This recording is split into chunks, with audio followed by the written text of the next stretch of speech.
வணக்கம். பெருந்தலைவர் காமராஜர் ஆட்சி காலத்தில் அடிக்கடி ஏரிகள் தூர்வாரப்படும், வாய்க்கால்கள் சுத்தம் செய்யப்படும், அணைகள் சீரமைக்கப்படும்.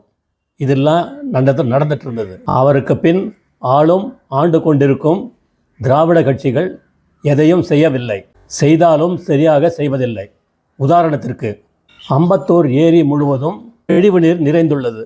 இந்த ஏரியிலிருந்து கூவத்திற்கு தண்ணீர் செல்ல ஏற்கனவே கால்வாய் இருந்தது. ஆக்கிரமிப்புகளால் மாயமாகிவிட்டது.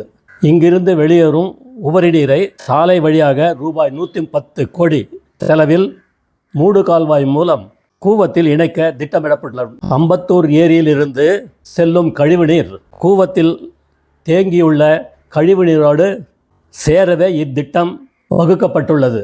இதனால் மக்களின் வரிப்பணம் 110 கோடி வீண். அதைவிட ஏரியை முழுவதுமாக தூர்வாரி சுத்தம் செய்தாலே, ஆழப்படுத்தி சுத்தம் செய்தாலே போதும். ஜெய்ஹிந்த்.